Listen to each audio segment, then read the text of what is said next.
Hello বন্ধুরা, simple cooking with Moumita রান্নাঘরে সবাইকে স্বাগত। আশা করি সবাই ভালো আছো, আমিও খুব ভালো আছি। আর আজকে একটা থালির রেসিপি বা কম্বো রেসিপি বলতে পারো নিয়ে চলে এসেছি। মাশরুম মশলা আর মিক্সড ফ্রাইড রাইস।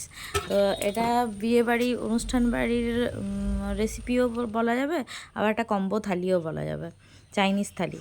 তো প্রথমে আমি এখানে চিকেন ইউজ না করে আমি এখানে কিন্তু মাশরুম রেখেছি চিকেনের জায়গায়। তো তরকারিটা হিসাবে যেটা মাশরুম মশলা। তো প্রথমে এই গ্লাসটার মাপের 2 গ্লাস চাল, বাসমতি চাল আমি নিয়ে নিচ্ছি। ভালোভাবে ধুয়ে ভিজিয়ে রাখবো 1 ঘন্টার মতো। চালটা যদি আগে থেকে ভেজানো থাকে তাহলে কিন্তু ফ্রাইড রাইসটা খুব তাড়াতাড়ি হয়ে যায়, মানে সেদ্ধটা চালের, ফ্রাইড রাইসের চালটা সেদ্ধ খুব তাড়াতাড়ি হয়ে যায় আর চালটা ভেঙেও যায় না যদি ভিজিয়ে রাখা হয় আগের থেকে। তো প্রথমে জল দিয়ে দিচ্ছি, নিয়ে ভালোভাবে ধুয়ে পর আমি 1 ঘন্টার মতো ভিজিয়ে রাখবো চালটাকে। তো আমার রেসিপিগুলি যদি আপনাদের ভালো লেগে থাকে তো অবশ্যই লাইক, কমেন্ট, শেয়ার আর সাবস্ক্রাইব করতে একদম ভুলবে না। আর সাবস্ক্রাইব করে পাশে থাকা বেল আইকনটি অল করে দিলে আমার ভিডিওর প্রত্যেকটি নোটিফিকেশান সবার প্রথমে আপনাদের কাছে যেয়ে পৌঁছে যাবে। চালটা ধোয়া হয়ে গেছে আমার ভালোভাবে। এবার চালটা এক সাইডে রেখে আমি ঢাকা দিয়ে রেখে দেবো প্রায় 1 ঘন্টার মতো। তা অন্যদিকে আমি অন্য কাজগুলো করে নেবো। চিংড়ি মাছ, মিক্সড ফ্রাইড রাইসে চিংড়ি মাছটা লাগে, তা চিংড়ি মাছ নিয়ে নিয়েছি। নুন দিয়ে দিলাম চিংড়ি মাছের মধ্যে, খোসা ছাড়িয়ে ধুয়ে রেখেছিলাম, আর গোলমরিচের গুঁড়ো দিয়ে দিলাম। এতে কিন্তু টেস্টটা বেড়ে যায়।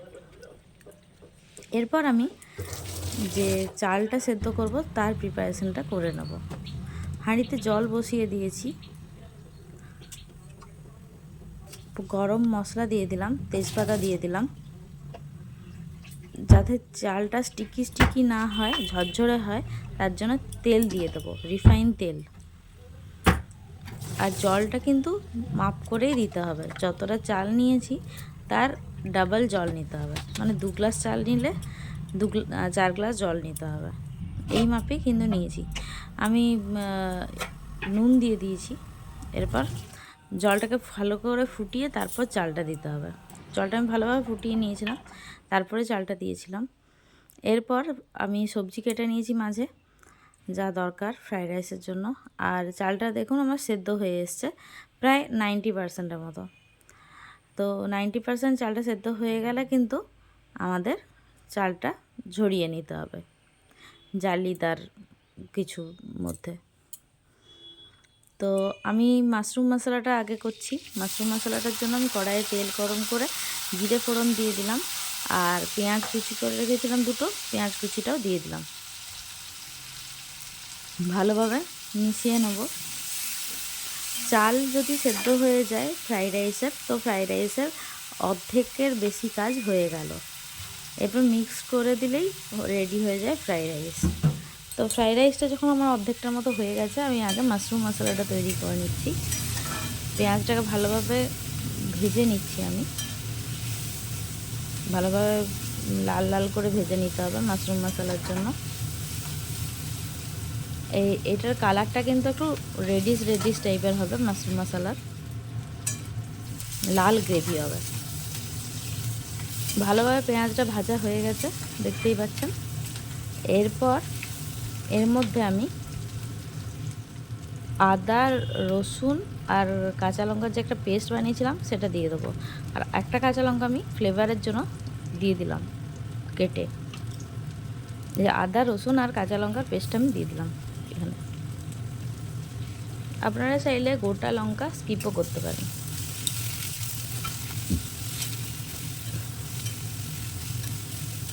ভালোভাবে মশলাটা মিশিয়ে নিতে হবে। এবার সামান্য পরিমাণ জল দিয়ে দেবো মশলাটা কষানোর জন্য।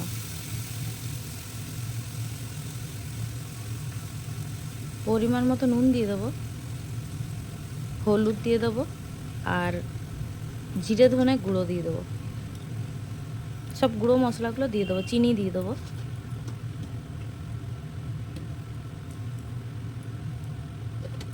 জিরে ধনার গুঁড়ো দিয়ে দিলাম। এটা আমার বাড়িতেই তৈরি করা মশলা। হলুদ দিয়ে দিলাম। এরপর এর মধ্যে দিয়ে দেবো টমেটো পিউরি।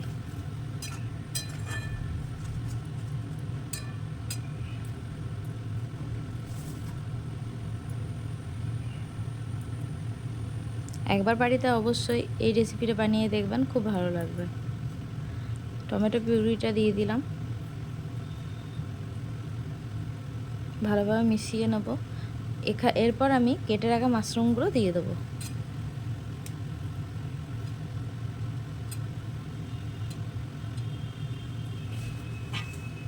ভালোভাবে মিশিয়ে নেব। মাশরুম সেদ্ধ হয়ে গেলে গরম মশলা ছড়িয়ে দিলে রেডি হয়ে যাবে মাশরুম মশলা। আমি কিন্তু মাশরুমের মধ্যে কোনো প্রকার আলু দিইনি, আপনারা চাইলে আলুও দিতে পারেন। আমাদের বাড়িতে সবাই এটাই পছন্দ করে, তাই আমি এরকমভাবেই বানিয়েছি।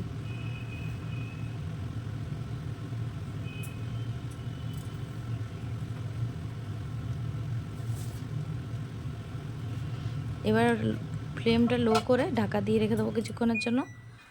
ঢাকা সেদ্ধ হয়ে গেলে 5-7 মিনিট পর দেখা যাচ্ছে সেদ্ধ হয়ে গেছে। সেদ্ধ হয়ে গেলে দেখুন নামিয়ে নেব।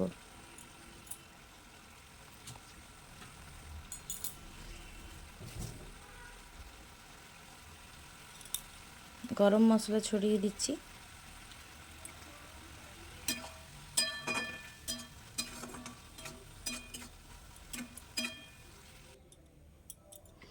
এরপর আমি ফ্রাইড রাইসটা বানাবো। তো ফ্রাইড রাইসের জন্য অন্য একটা কড়া নিয়ে নিলাম। এরপর ওর মধ্যে আগের থেকে ফাটিয়ে রাখা ডিমগুলো দিয়ে দেবো।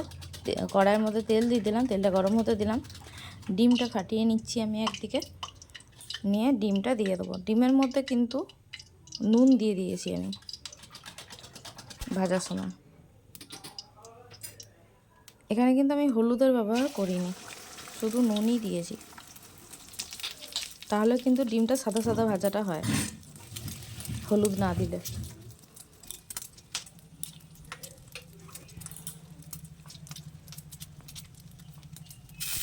একটু গোলমরিচ গুঁড়ো উপর থেকে দিয়ে দিলাম। এতে কিন্তু ডিম ভাজার স্মেলটা খুব ভালো আসে। ভুজিয়া বানিয়ে নেবো ডিমের। মিক্সড ফ্রাইড রাইসে ডিমের ভুজিয়াটা লাগে। আপনারা যারা ডিম পছন্দ করেন না তারা এটাকে স্কিপও করতে পারেন।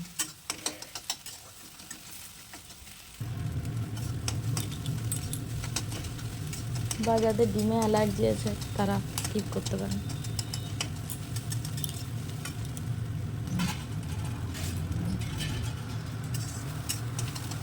ডিমটা ভাজা হয়ে গেছে, তুলে নেব ডিমটাকে অন্য একটি পাত্রে। আবার ওই একই পাত্রে আমি আবার খানিকটা তেল দিয়ে দেব। এবার চিংড়ি মাছগুলো ভেজে নেব।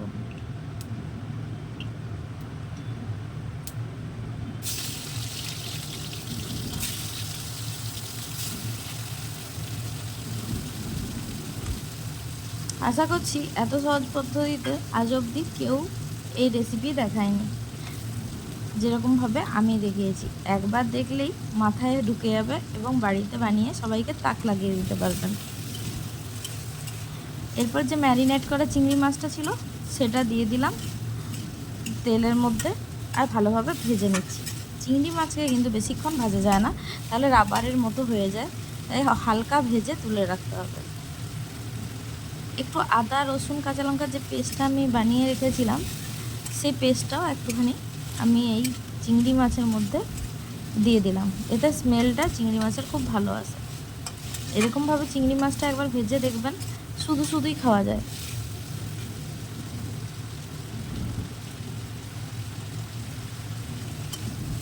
একদম এরকমভাবে ভাজলে কিন্তু দোকানের মতো স্মেল বের হয়।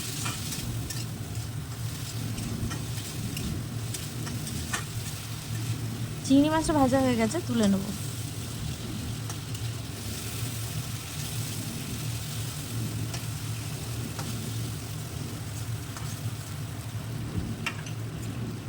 এরপর ওই একই কড়াইয়ে আবার কিছুটা তেল দিয়ে দেবো।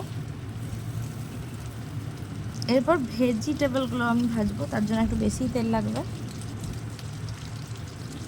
আমি কিন্তু পুরো রান্নাটা সরষের তেলে বানিয়েছি, আপনারা চাইলে কিন্তু রিফাইন তেলেও বানাতে পারেন। সামান্য একটু চিনি দিয়ে দিলাম তেলের মধ্যে।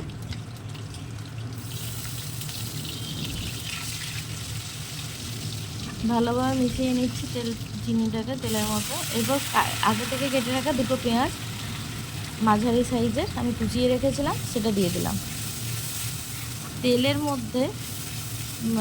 চিনি দিয়ে তারপর পেঁয়াজ দিলে পেঁয়াজটা লাল লাল ভাজা হয়। এটা একটা রান্নার টিপস।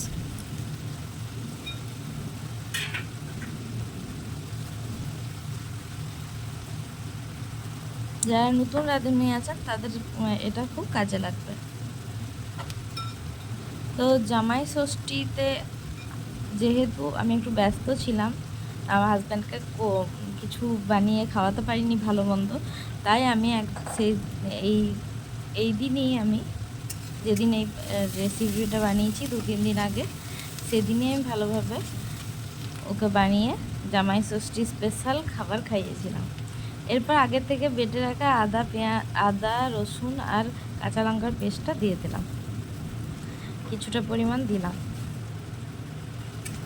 এরকমভাবে একবার ফ্রাইড রাইসটা বানিয়ে দেখবেন, বাড়ির সবাই কিন্তু খুব প্রশংসা করবে।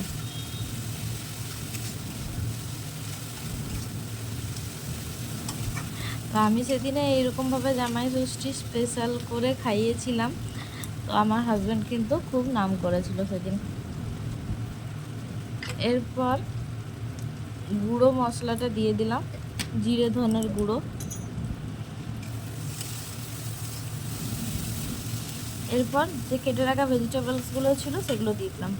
আমার বাড়িতে যা যা ছিল তাই দিয়েছি, ক্যাপসিকাম আর গাজর, আর সাথে কিছুটা ভুট্টার দানা দিয়ে দিয়েছি, সুইট কর্ন। এবার ভালোভাবে মিশিয়ে নিতে হবে, ভালোভাবে ভেজে নিতে হবে সব সবজিগুলোকে। হ্যাঁ, ভুট্টাটাকে আমি কিন্তু আগের থেকে গরম জলে সেদ্ধ করে নিয়েছিলাম।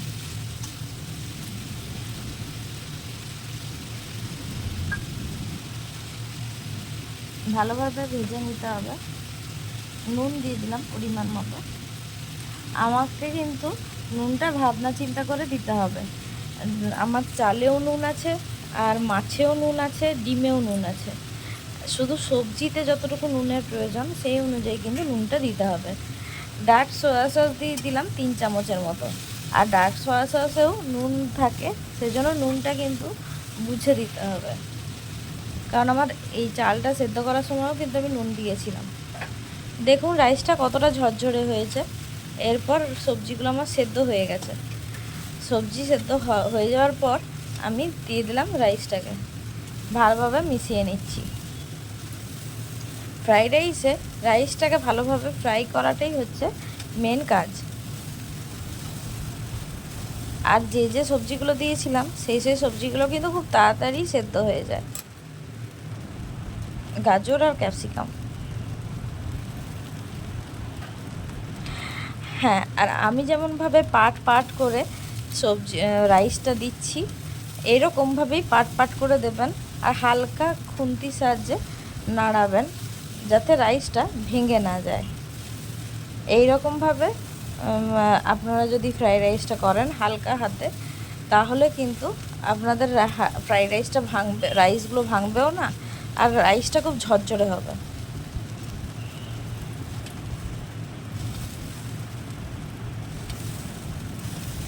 এই মেশানোটাই হচ্ছে ফ্রাইড রাইসের মেন, রাইসটাকে সবজির সাথে। আমার সব রাইসটা মেশানো হয়ে গেল। আমি 3টে ধাপে রাইসটাকে মিশিয়েছি।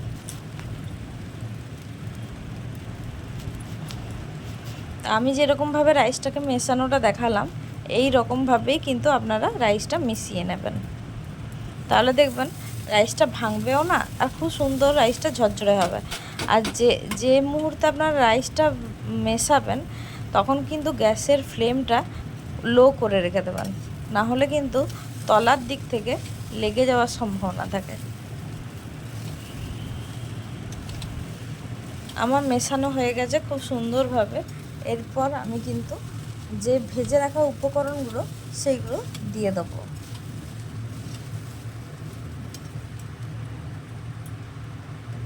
দেখুন কি সুন্দর লাগছে রাইসটা মেশানোর পর। আমার রেসিপিটি ভালো লাগলে অবশ্যই লাইক, শেয়ার আর সাবস্ক্রাইব করে দেবেন।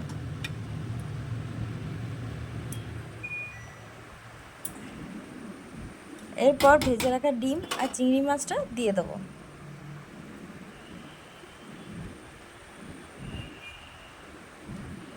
এরকমভাবে করলে কিন্তু দারুণ হয়।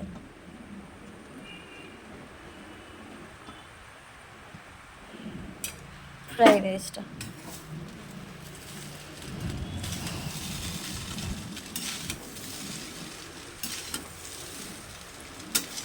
তো আজকের মতো আমার এই রেসিপিটি এখানে আমি সমাপ্ত করছি। আবার দেখা হবে অন্য কোনো নতুন রেসিপি নিয়ে অন্য কোনো ভিডিওতে। ততক্ষণের জন্য আপনারা সবাই ভালো থাকবেন, সুস্থ থাকবেন, এই কামনাই করি। আর আমার চ্যানেলটা অবশ্যই সাবস্ক্রাইব করে দিয়ে যাবেন। আর চারপাশে অনেক ফ্রড হচ্ছে, ফ্রডের হাত থেকে নিজেদেরকে রক্ষা করবেন। ইউটিউবেও কিন্তু অনেক ফ্রড এসেছে, তো সেই দিক থেকে নিজেদের চ্যানেলকে নিজেরা রক্ষাও করবেন। তো আজকের মতো টাটা, বাই বাই। কেমন লাগলো ভিডিওটি অবশ্যই জানাবেন। Thank you, thanks for watching this video.